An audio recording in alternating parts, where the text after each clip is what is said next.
Baik, Assalamualaikum warahmatullahi wabarakatuh. Selamat pagi.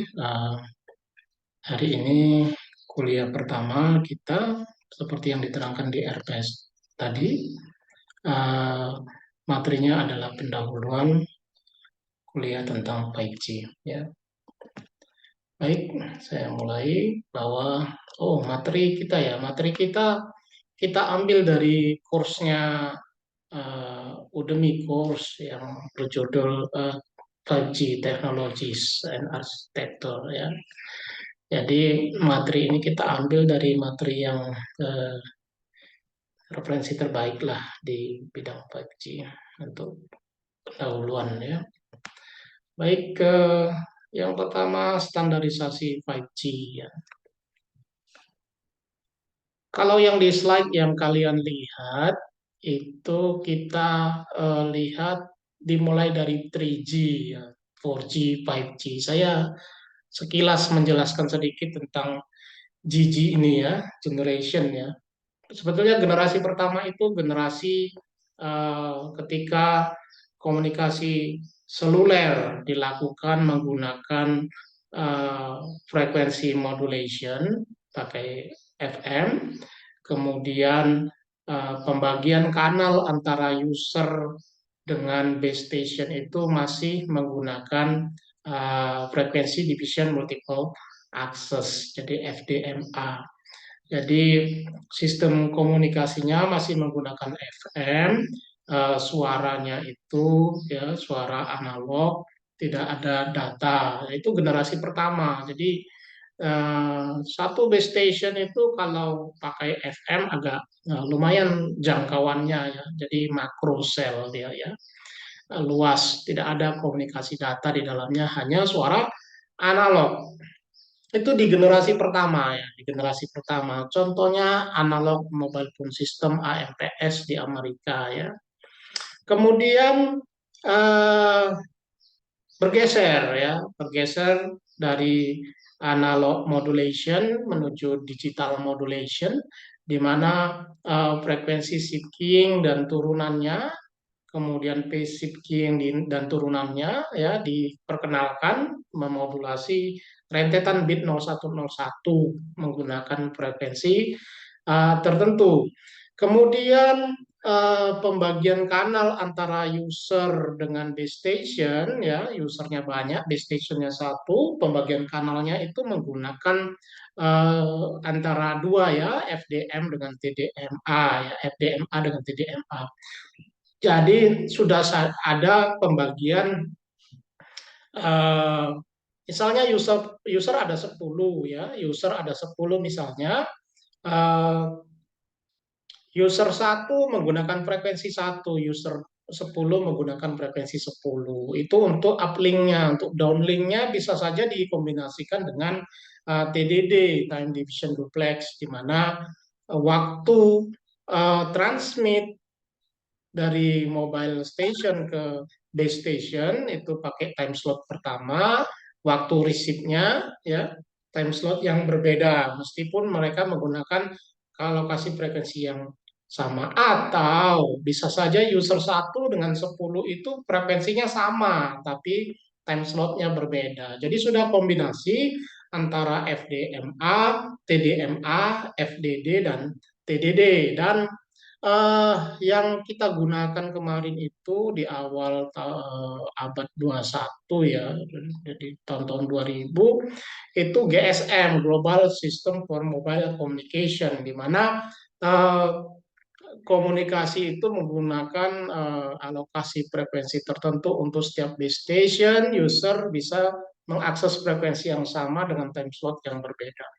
Itu di generasi kedua ya, digital. Jadi tetap saja suara yang dikirimkan. Nah, tambahan fiturnya itu data masih dalam bentuk pesan yang menggunakan kanal suara juga ya, itu SMS kemarin ya. Kemudian untuk menuju generasi ketiga itu ada opsional data yang digunakan, yaitu menggunakan modem-modem internal di mobile phone dan di base station. Di antaranya ada H, ada GPRS ya, itu generasi 2 titik sekian. Nah, pada tahun 2000 secara standar dibangunlah generasi 3G ya, menggunakan standar INT 2000 ya, bisa dilihat di slide ya. Nah, apa perbedaan major antara generasi 2 dengan generasi 3? Kalau generasi kedua, adik-adik, generasi kedua itu komunikasi suara dan digital ya.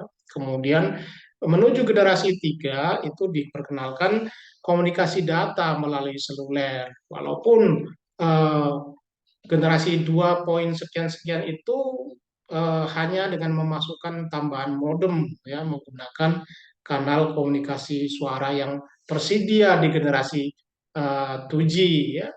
Nah, di generasi 3G ini penggunaan modem sudah dipisahkan dan memang dialokasikan ya, untuk komunikasi data sekian channel, untuk komunikasi ke suara sekian channel. Itu di generasi ketiga. Jadi generasi ketiga komunikasi data sudah dialokasikan dengan slot tertentu di kanal. Nah, generasi keempat itu distandarisasi di tahun 2008. Apa yang beda dengan generasi ketiga? Kalau di standar tiga, ya, komunikasi data itu diakui dan dialokasikan. Untuk koneksi suara juga dialokasikan, terpisah. Nah, di generasi keempat diharapkan all IP, flat architecture, ya, architecture.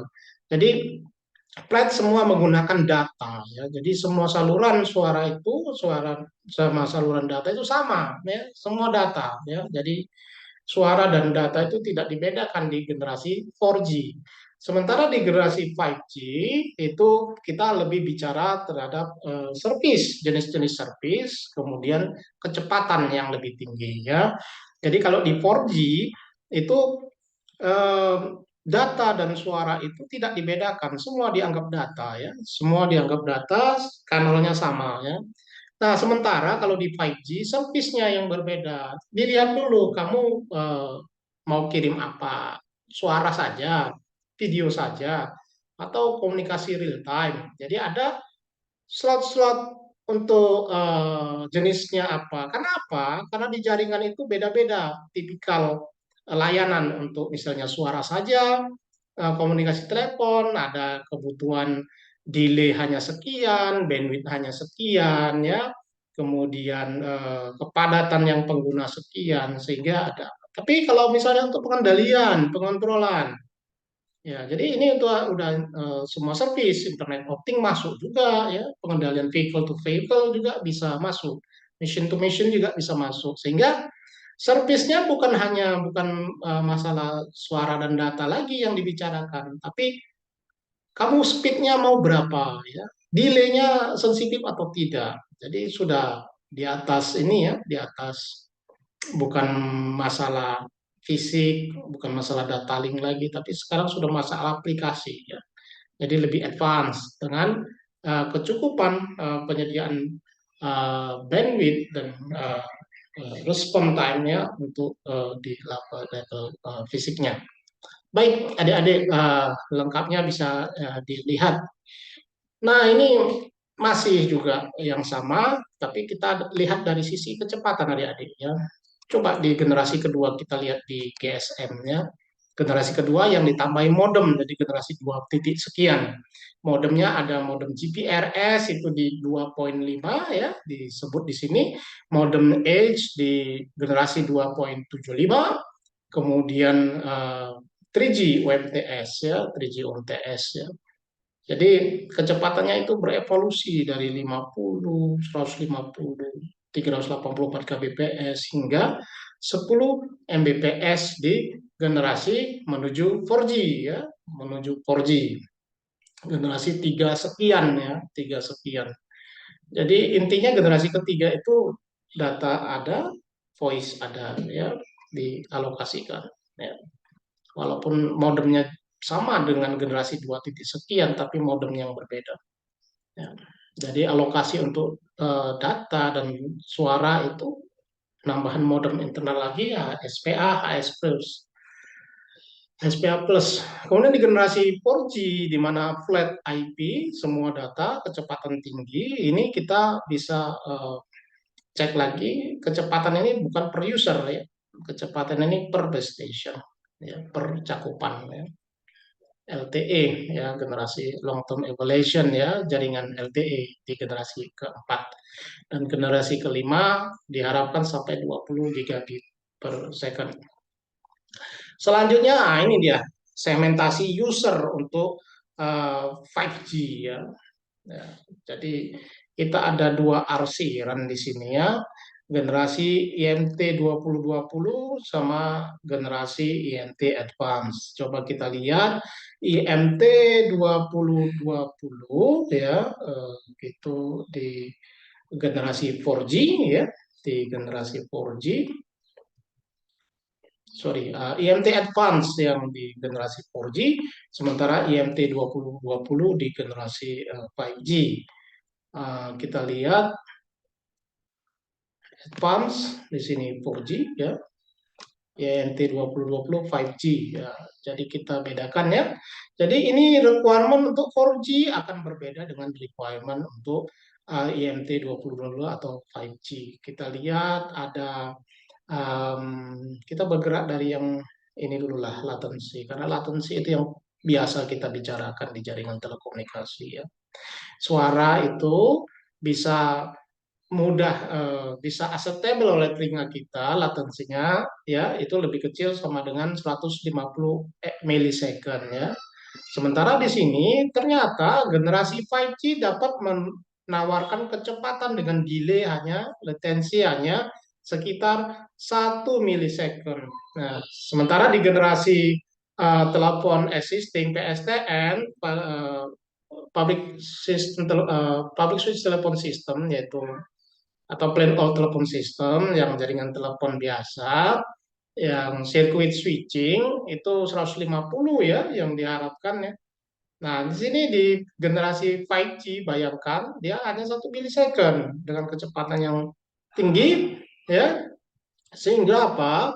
Sehingga kalau dulu voice over IP ya, suara lewat internet itu susah untuk memenuhi latensi maksimum 150 milisecond, tapi di jaringan 5G dengan mudah eh, mencapai kecepatan 1 milisecond ya.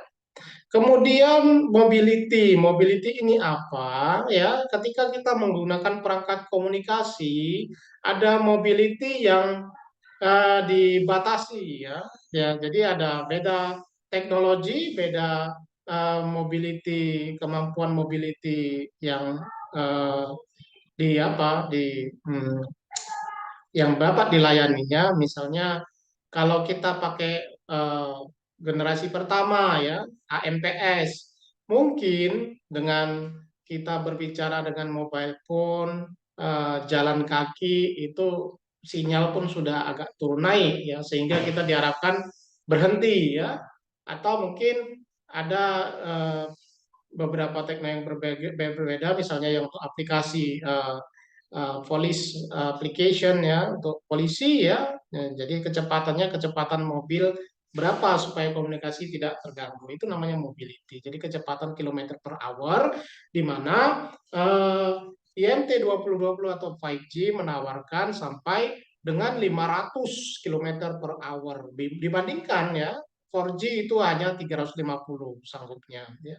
Kemudian spektrum efisiensi, apa itu spektrum efisiensi? Itu jumlah bit yang bisa dikirimkan dalam 1 Hz misalnya. Kalau kita bicara mengenai misalnya PSTN dulu di Pulse Code Modulation PCM ya. PCM dia untuk lebar 4 kHz dia hanya mampu 64.000 bit ya per second. Jadi itu 4 kHz, dari 64.000 dibagi 4 kHz atau 4.000 Hz ya. Itu sekitar berapa? 16 ya. 16 16 ya 16 bit per hertz ya.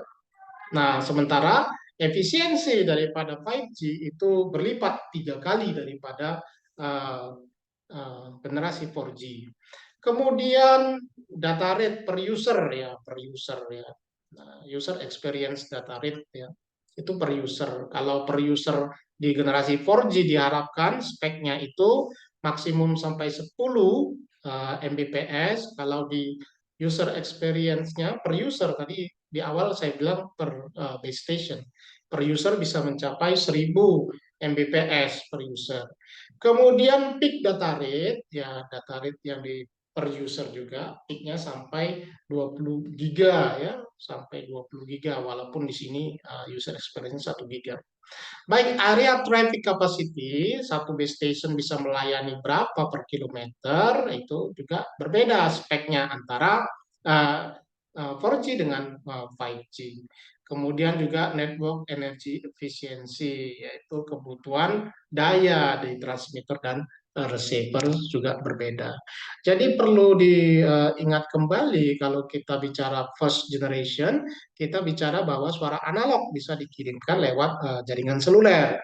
Kalau second generation, suara digital yang dikirimkan ke jaringan seluler. Kalau third generation, suara digital juga ada data digital yang dikirimkan oleh seluler. Kemudian fourth generation, voice dan data tidak dibedakan di jaringan seluler. Sementara fifth generation ya 5G kita sudah ditanya layanan yang diinginkan yang mana ya, karena layanan itu macam-macam. Jadi kalau di fourth generation, oke, semua data digital suara itu nggak dibeda-bedakan layanannya. Sekarang dibedakan berdasarkan bukan fisiknya analog atau digital di 5G, yaitu kebutuhan berapa latensi yang kamu mau. Ya. Jadi ada spek pembagian di 5G. Nah ini dia pembagiannya. Ada 3 skenario ya. Yang pertama enhanced mobile broadband. Bahasa ringannya telepon biasa, tapi bisa broadband, bisa layanan broadband video macam-macam ya. Kemudian yang kedua massive machine type communication juga. Jadi bukan hanya orang tapi sudah memperlibatkan IoT, mesin dan sebagainya. Kemudian yang ketiga ini untuk yang betul-betul kebutuhan yang low latency. Oke, kita bahas yang pertama yang enhanced mobile broadband.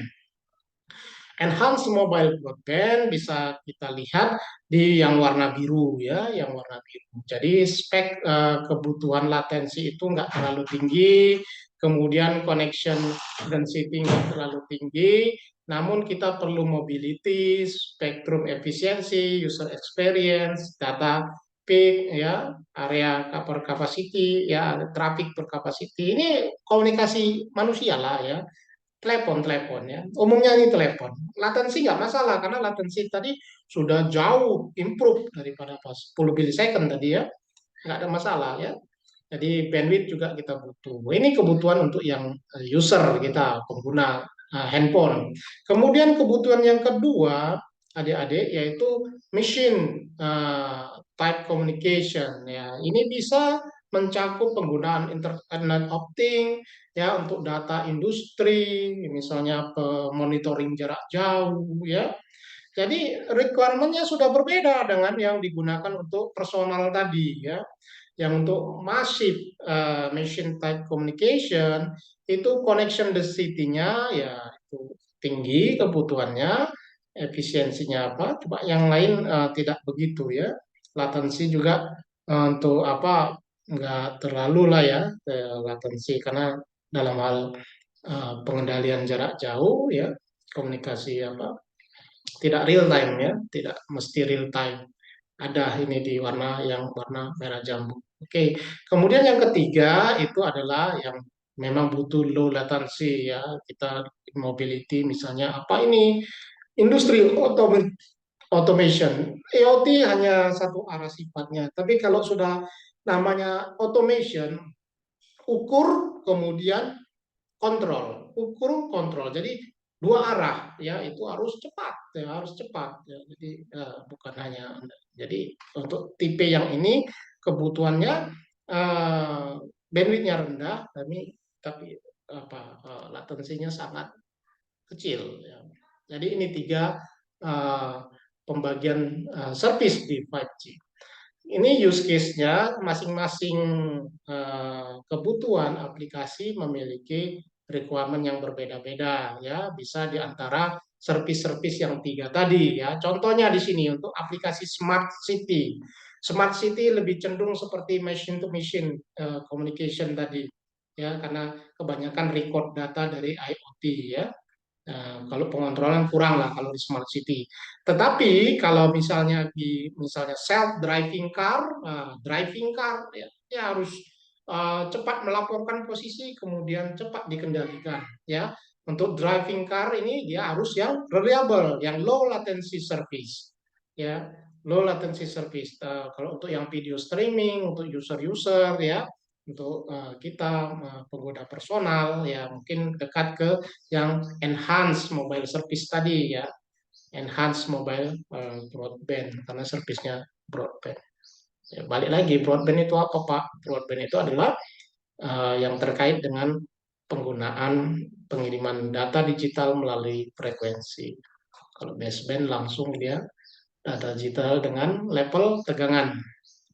Lanjut, oke, roadmap penerapan daripada 5G. Jadi 5G ini baru ditetapkan kemarin ya di pasal 2 tahun 2020 ya.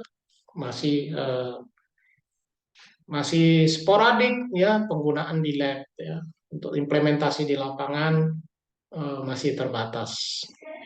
Kemudian arsitekturnya ya, arsitektur dari 5G itu ada beberapa pendekatan membagi arsitekturnya. Yang pertama di sisi base station, yang kedua di sisi transport network, dan di sisi ketiga adalah bagaimana interkoneksi dengan jaringan lain atau external data network ya. Karena kita berbasis IP ya, maka interfacing-nya ke data network. Ada juga memang interfacing dengan LAN eh, mobile network atau PSTN yang ke circuit switching ada interface-nya. Jadi kalau dari sisi base station, nah ini kita bahas dari sisi base station, itu radionya ya, radionya kita usernya itu disebut user equipment UE ya, user equipment, kemudian untuk interface radionya, spek radionya itu next generation run radio access network. Kemudian di apa base stationnya kita eh, sebut sebagai next generation node B, GNB ya, GNB. Kalau di 3G, 4G, 3G kita kasih BTS ya, BSC ya. Jadi ini kalau untuk usernya UE, spek radionya itu 5G, New Radio Technology 5G, ya, NR, ya. Kemudian base stationnya disebut GNB, ya. Kemudian transport networknya itu 5G Core Network. Arsitekturnya all IP maksudnya ada IP address kita. Jadi pakai mobile, ya pakai nomor handphone memang pakai nomor handphone, tapi komunikasi internal dia pakai nomor IP eksternal ya, internal eksternal dia pakai IP sebetulnya. Ada mobile IP kita nomor HP kita tetap ya, tapi di base station 1 kita pakai IP sekian, nanti pindah ke base station 2 kita ganti nomor IP, itu namanya mobile IP ya. Kemudian beberapa pilihan untuk deployment 5G karena ini semua masih ini in progress, jadi development-nya pun juga diatur ya. Antara bekerja sama dengan jaringan existing 4G atau langsung berdiri sendiri. Kalau yang sebelah kanan coba lihat adik-adik. Sebelah kanan itu langsung dia pakai 5G core network ya, base station-nya langsung dia GNB, ada master atau secondary ya backup ya secondary. Jadi JNB langsung ya, UE-nya HP kita HP harus 5G langsung. Atau kita pakai yang existing ya, kombinasi existing ya. Existing kita base stationnya bisa ke base station 4G, juga bisa ke base station 5G. Jadi di HP kita ini bisa tergantung kita connect ke base station yang mana, 4G atau 5G. Kemudian core networknya kita bisa pakai core network daripada 4G saja dulu. 5G-nya itu di sisi base station-nya dulu di deploy ya. Jadi kita pakai GNB ketika ada ya. Tapi kalau ketika mau di ganti semua, itu bisa langsung ke kanan kita arsitekturnya. Tapi secara bertahap itu kombinasi dengan jaringan existing 4G, kemudian ada juga yang core networknya langsung diganti dengan 5G, tapi base station yang dari 4G masih tetap jalan ya. Jadi beberapa deployment yang langsung ataupun secara bertahap ya, yang hanya base stationnya saja ditambahkan 5G atau langsung dia di core networknya digantikan dengan 5G. Beberapa teknologi ketika membicarakan 5G itu beberapa eh, ya teknologi yang harus kita bahas ya, small cell, peningkatan spektrum ya, bandwidth ya, modulasi ya, beamforming, nah itu teknologi antenanya ya. Kemudian cloud RAN ya itu koneksi antara jaringan itu gampang lewat cloud ya. Kemudian dual connectivity. Mari kita bahas satu persatu.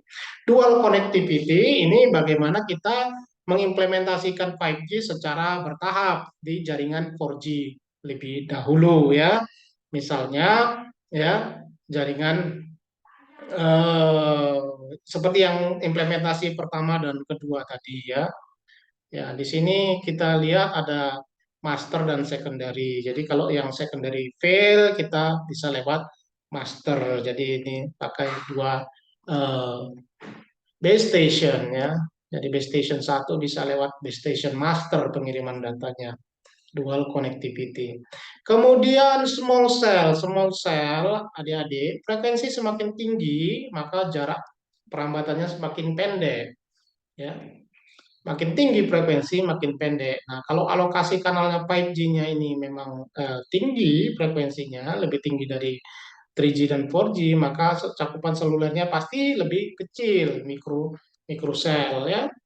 Kita lihat ya. Jadi ada yang base station yang memberikan yang tadi masternya ya coveragenya tinggi, itu berarti dia bekerja di frekuensi yang lebih rendah ya. Kemudian ada yang menggunakan frekuensi yang lebih tinggi, jadi pakai mikrosel. Kalau fail mikrosel dia bisa lewat makrosel, tentu kecepatannya turun ya. Kemudian spektrum ditingkatkan efisiensinya, di mana kita lihat di sini dia beroperasi di antara 450 dan 6 GHz. Ya, itu frekuensi 6 GHz biasanya ke satelit tadi ada. Tinggi ya, 450 MHz ya, sampai 6 GHz. Yang biasa kita 1800 paling tinggi ya, 1800 MHz. Nah, ini sampai 6000 ya. Kemudian bahkan sampai 24 giga ya, sangat kecil apanya mikrosel ya. Ya, spektrum ya makin tinggi frekuensi bandwidthnya semakin tinggi karena kebutuhan bandwidthnya tadi besar. Tentunya radiasi frekuensi tinggi tentu lebih beresiko dari frekuensi yang rendah. Ada di apa pembahasan ke ada beberapa kalau kita lihat searching-searching bahaya 5G ya karena spektrum tinggi ini tadi ya. Kemudian di sisi apa air interface-nya ya 5G New Radio tetap saja eh, bersandar pada teknologi ortogonal frequency division multiple access. Ya. Apa itu ortogonal? Jadi begini, kita lihat dulu yang warna merah ya. Jadi ketika memancarkan frekuensi di pusat yang warna merah itu tadi, ada harmonisa. Ya. Harmonisanya itu kekuatan harmonisanya itu bervariasi di frekuensi yang berbeda-beda. Kita lihat gelombangnya seperti yang warna merah, ya variasi kekuatan harmonisa di frekuensi kanan dan kiri dari frekuensi tengah yang kita pakai. Ya, jadi OFDM itu adalah peletakan frekuensi carrier agar harmonisanya saling menghilangkan dengan tetangga. Nah, ini dia dapat. Jadi ada frekuensi tengah dari warna merah itu pemancar pertama, yang warna hijau pemancar kedua, warna biru pemancar ketiga, warna ungu pemancar keempat. Kita lihat masing-masing itu saling menghilangkan harmonisanya. Jadi space jarak frekuensinya itu diatur supaya ortogonal, supaya eh, apa harmonisanya saling menghilangkan dengan harmonisa tetangga ya. Jadi ini namanya ortogonal ya. Itu ada perhitungannya ya, contohnya di tabel-tabel itu bisa dipelajari sendiri. Kemudian ya, kenapa Pak banyak harmonisanya itu? Ya macam-macam ya, itu ada dicatat di situ, ada Doppler shift atau apa itu Doppler shift? Pergeseran frekuensi karena kita bergerak ya, itu Doppler shift namanya. Kemudian fasa error, itu kelemahan daripada hardware ya, frekuensi spacingnya inilah yang membuat saling menghilangkan harmonisa karena efek error error tersebut. Kita lanjut. Ini frame struktur ya. Frame struktur itu ya time slot, pengaturan time slot ya. Jadi bisa saja frekuensinya sama, adik-adik. Frekuensi sama user satu dengan user 2, HP satu dengan HP lain sama. Tapi time slotnya berbeda, waktu kirimnya berbeda, waktu terimanya berbeda. Inilah yang diatur frame-nya. Kita lihat di sini frame lebarnya 10 milisecond, 10 milisecond. Jadi 10 milisecond pengguna pertama, 10 milisecond pengguna kedua, bisa juga 10 milisecond itu transmit, 10 milisecond itu receive ya. Itu pengaturan frame. Nah, di dalam frame ini sendiri ada subframe. Lebarnya 1 milisecond, 1 milisecond. Makanya delay yang tertinggi itu dibuat 1 milisecond. Karena apa? Frame subframe terkecil itu 1 milisecond. Jadi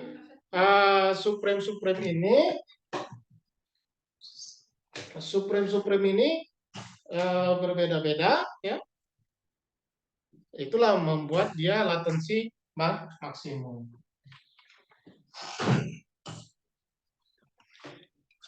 Bisa dibaca ya deh ya, satu frame itu terdiri dari 9 subframe, karena satu frame itu 10 milisecond, subframe-nya 1 milisecond.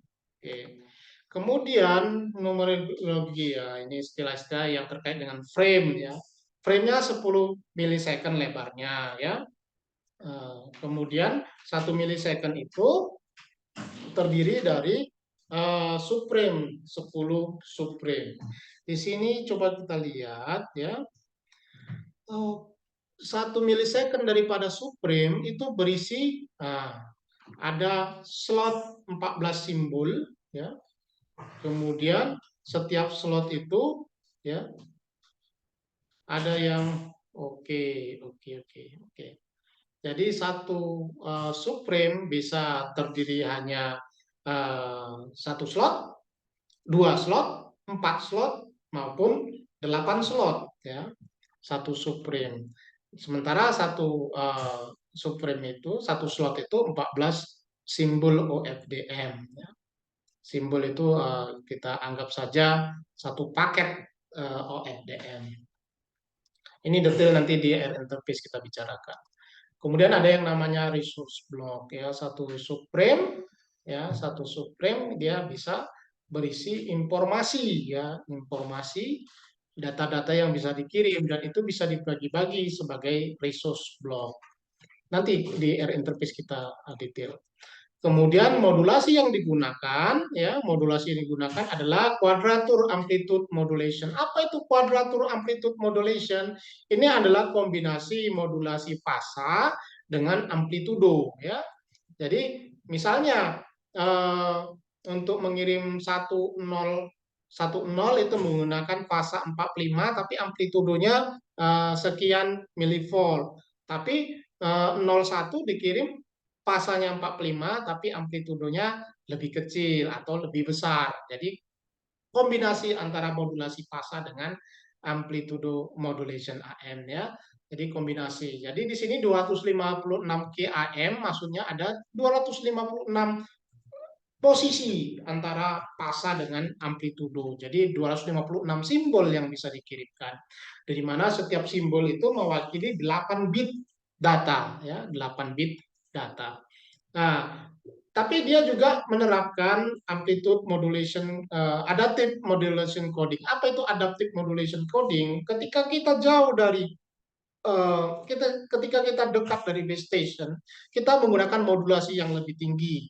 Misalnya 256 kam, kecepatannya tinggi komunikasi kita. Tapi ketika kita menjauh dari base station, modulasi berubah menjadi lebih rendah dan kecepatan lebih rendah. Nah, modulasi lebih rendah itu bisa separuhnya 128 kam atau 64 kam ataupun 16 kam. Jauh lebih rendah speednya. Itu apa? Supaya komunikasi itu mengurangi error yang terjadi, ya. Kemudian bagaimana koneksi base station ke jaringan cloud, ya. Kita lihat 5G core network-nya itu sebagai cloud, ya, bisa koneksi kemana saja yang penting jaringannya IP, ya. Baik, kita bahas di interface lebih detail. Kemudian beamforming dan beam steering itu adalah teknologi antena, di mana coba antena ini. Biasanya antena itu kita mau maksimum pancaran kemana, ya. Jadi kita punya directivity ke arah mana. Kemudian daya yang diterima di titik tersebut itu dibandingkan dengan daya isotropik berapa kali, itu namanya gain. Itu biasanya antena kita belajar seperti itu. Tapi kalau di 5G kita bukan hanya seperti itu saja. Kita bisa mengatur, ya, daya maksimum itu bergerak mengikuti user equipment, ya. Jadi ada beam forming dan beam steering. Jadi beam forming sudah terbentuk, maka arah mana dia yang maksimum pancarannya, ya. Usernya berpindah, dia bisa di-steer mengikuti user arah maksimumnya. Nah, ini teknologi yang terkini dibahas, ya. Jadi antena kita mengikuti power maksimumnya, mengikuti gerak user, menyebabkan user tetap dapat sinyal yang kuat dan dapat mengirim data yang berkecepatan tinggi. Ya, sementara teknologi antenanya itu pakai multiple, ya, multiple antena, baik di user equipment maupun di base station, ya. Ada yang ya memang multi input multi output, ini berarti antena transmit dan receive-nya banyak, ya. Ada yang single, ya, user, ada yang multiple user, ya. Kita bahas di area interface juga. Kemudian kelebihan dan kekurangan MIMO dan PS beam forming tadi bisa dilihat. Ini dia ukuran antena yang digunakan, ya, jadi pakai antena microstrip, ya, microstrip di transmitter dan receiver, ya.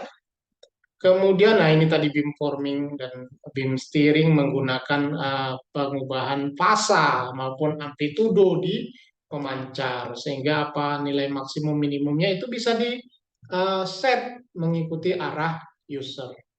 Baik adik-adik, saya kira ini pendahuluan untuk mengenalkan teknologi 5G yang harus kalian kuasai. Sebetulnya itu yang pertama, kalau apa, yang pertama evolusi dari first generation ke fifth generation, walaupun di sini tunjukkan hanya third generation ke fifth generation, tapi kalian harus expand dari first generation.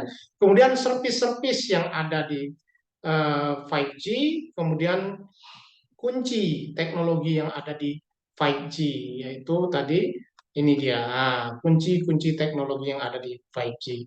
Demikian kita nanti berikan kuis, ya. Jadi kalian baca-baca kuisnya lewat e-learning pilihan berganda, nggak susah, ya. Yang penting kalian baca ini dapat, ya. Demikian kita nanti minggu depan masuk ke arsitektur 5G, kemudian ada bahan-bahan ringan untuk dibaca, baik link YouTube maupun referensi lain. Link YouTube ada, sudah saya share. Untuk yang referensi lain nanti menyusul. Jadi dibaca yang link YouTube, nanti di quiz diikutkan apa yang ada di link YouTube tadi. Karena di link YouTube mungkin penjelasannya bisa saja lebih baik dari yang saya jelaskan ke adik-adik. Demikian, terima kasih atas perhatian adik-adik, terima kasih atas kehadirannya, ya. Jangan lupa absennya di e-learning, ya. Kalau ada pertanyaan kita via WA, ya. Atau nanti karena ini direkam untuk kepentingan penyimpanan, ya, di WA atau di Zoom terpisah. Demikian, assalamualaikum warahmatullahi wabarakatuh. Selamat siang.